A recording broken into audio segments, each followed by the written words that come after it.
All right, Coach. So if week 1 is all about figuring out whether or not your team has the juice, what is week 2 all about?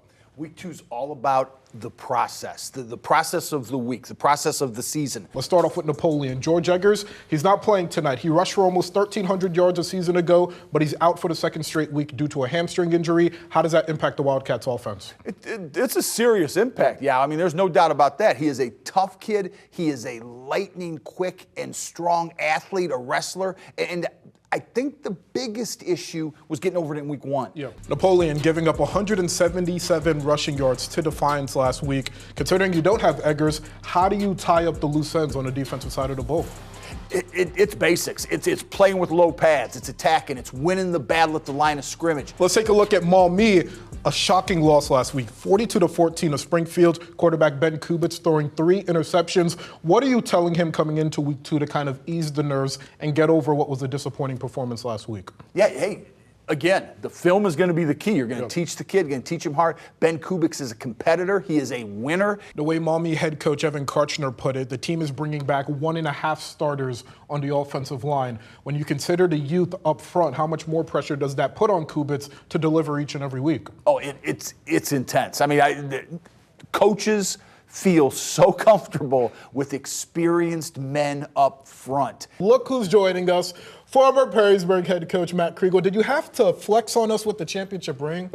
Every day that goes on in the morning. Come on now. Yeah, every day. It gets started. It doesn't get stuck at all? Nope. That thing's going to be there for the rest of my life, so I wear it everywhere. So you got the championship ring. Mike Jewell has the wedding ring, and I have nothing on my finger. It's good to be young. You're young. It's good to be young. It's good to be young. My goodness. 14-7. Probably have more money in your bank account than we do. It's joyful. I will steer away. I'll steer away from that topic. I got student loans, so I don't think I got that much money. Our game of the week: Napoleon and Maumee. Napoleon leading Maumee 14-7, and that's without George Eggers. So, Professor, I want to come to you first. How much is the absence of George Eggers impacting the Wildcats early on? Hey, I mean, it's big. He's a leader. He's a tough kid. He's part of that legacy last year with that group of seniors. Coach Kriegel, you've coached a bunch of great players, but when you have a bell cow back like Eggers that rushed for nearly 1,300 yards a season ago, and now you don't have him, how do you game plan around a player of that caliber not playing in the game? Well, you have to figure out what you can do. Everybody knows, hey, he's our best player. On the Maumee side of the ball, Ben Kubitz, he threw 3 interceptions a week ago. Today, he threw yet another interception. Coach Kriegel, I come back to you. What are you telling your quarterback on the sideline after these repeated mistakes to keep his spirits up? I think it's a process where you have to figure out why we're getting interceptions. But considering you played on the offensive line, there's a young offensive line for the Panthers here. How do you plan around that, knowing that you have a quarterback that's struggling, but you have, as Coach Karchner put it, 1.5 starters returning on the offensive line? Well, if you're struggling with protection, you got to do things like sprint out passes where you move the pocket. Another game I wanted to talk about is Anthony Wayne and St. John's. Anthony Wayne up on St. John's, but I'm glad you're here, Coach Kriegel, because I want to bring it back to 2005. Perrysburg was 3-7. You come in, you take over, and then the team goes 7-3. How hard is it to turn around a program the way that Joe Horn is trying to do with St. John's? It's difficult, and we started out that season, we lost our first 2. And you had that feeling, man, we're right there on the edge. If we correct some things, it's going to happen. But how did you get it done so quickly? Because usually it could take a few seasons, maybe you need the right personnel, but to turn a culture around in 1 year, what are the ingredients? You have to stick to your plan, even when things aren't going well. You've got a plan. In our case, our plan was to really work hard in practice and work on toughness and conditioning and those things. Central Catholic, of course, losing to Walsh Jesuit in week 1. They have the hardest schedule when you look at 2024 winning percentage in the Toledo area. I want to ask you both, is there a world where Central Catholic loses 4 games and is still one of those teams that gets a bye in the first round of the playoffs? Coach Kriegel? I think it would be tight with the new format. When you play teams like Detroit Cass Tech, what does it do for this squad later in the season when you know those games are for all the marbles, Coach Kriegel? It just makes you better. Yes. Playing against better competition makes you better. 33.5 seconds left. Napoleon down 21-14. What are you guys calling to make this as simple as possible for Ben Kubitz? I think they've got to get the ball downfield. What Napoleon's doing defensively, I'd run 4 verticals and There it is. And they do exactly that. Not A four. bit off target, but it seems like going deep is the mentality here. Professor, is that the right move to make? Well, you've got the whole field. So you take your shots. Four verts would give you a little bit better option than just the one coming across. But you've still got the middle of the field. If they've still got multiple timeouts, you've got everything in your playbook. Yeah, that was a good route, and just missed him. They had a lot. Mommy's having a lot more success. Mommy, 2nd and 10, 26.6 seconds left. If you're the Napoleon defense, I'm guessing you're going to lay off as much as possible because you know they're going to try to go deep. Definitely. Yep.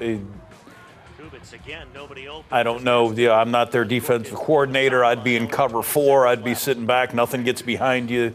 That kind of situation. What does cover 4 look like for the viewer who doesn't know? You've got 4 defensive backs, both corners, both safeties, playing at about 7 yards off the ball and dropping back and not letting anything get past you.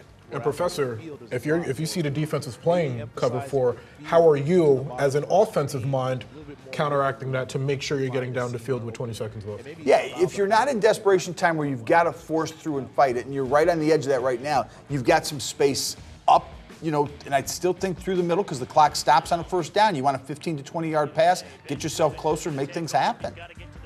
And right here, we see Ben Kubitz running out of bounds, but can you make the argument that maybe on 1st and 2nd down you should have went for shorter gains as opposed for those long plays over and over again? Yeah, you've got to know their personality. You got to know what they're good at. At this point in the game, you're running your best play that gives you your best chance. So if you don't have a catch and run kind of guy, you've got to throw the ball downfield. Yep. Maumee, 4th and 4. Let's send it back to the crew. This was an absolute dive, but Coach Kriegel, you made a face. You made a face after it. What was your reaction? I'm not sure he actually possessed the ball, but like we said, the official said touchdown, it's a touchdown. There is no replay in high school. See, if the students can have their shirt off, you can take off the suit and show us the tattoo, Coach. Yeah, I'm staying Good point. with it. Come on now. Good point. You're watching Gameday Nation, presented by Renewal by Anderson. A better way to a better window. If I do, I'm putting on the belt. Say no more. It's right there. Gladly. Will he do it on the other side of the break? You'll have to stick around and find out.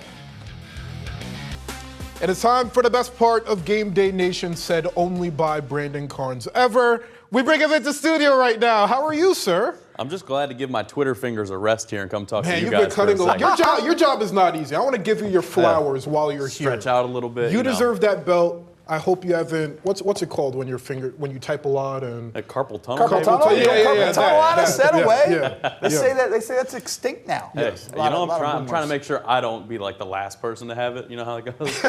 So we'll start tonight off. But I almost wonder, as a player, the mentality going into a matchup like this, because people my age and younger, we're scrolling through TikTok and Twitter a lot. We see the hype that the media is putting out there. So if I'm a top recruit, I'm thinking, man, I got to win this matchup. You have people from the fan base of the college I'm going to that are going to be watching this. You have high-level high schools that are going to be watching this. So, of course, the coaches may expect something, but me as a player, I'm probably going into there like, I gotta eat here, because if I don't, then I'm going to hear it for the rest of my time, not only in high school, but in college. Professor and coach know best, no question about it, but take a team like Maumee, for example. Maumee's 0-2. Last year, maybe you can say, all right, we have a lot of season ahead, but remember, guys, the new playoff format this year, it's only 12 teams per region instead of 16. So if you're a team like Maumee, who already has a lot of teams on their schedule that are below divisions that they're in, then you already have a weak strength of schedule per se, and now you're 0-2. There has to be some level of urgency now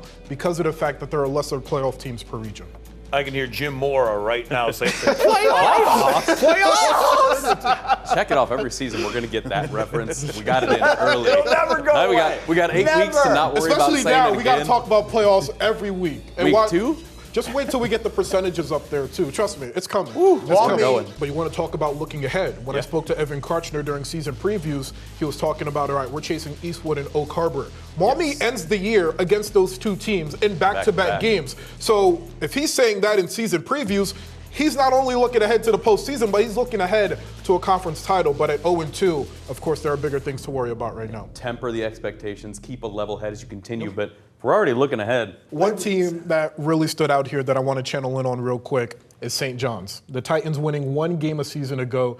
It comes into week 2, playing Anthony Wayne, a team that won 12 games a year ago and only loses by 4. What does it tell you about the state of the Titans and the culture that head coach Joe Horn has built? I think it tells you that they're on the right track. Yep. They found what they can do. They know their system and how they're going to go about practice every day. Professor, I want to harp on the playoff format again because it is prevalent coming. here. Yeah. 12 playoff teams this year, down from 16 a season ago. If you're a team like Maumee that hosted a playoff game last year, how much of a sense of urgency is there to get back on track?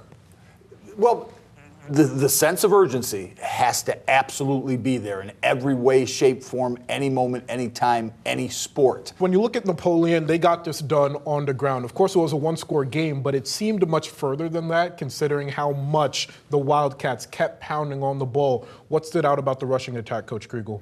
I think that's their identity.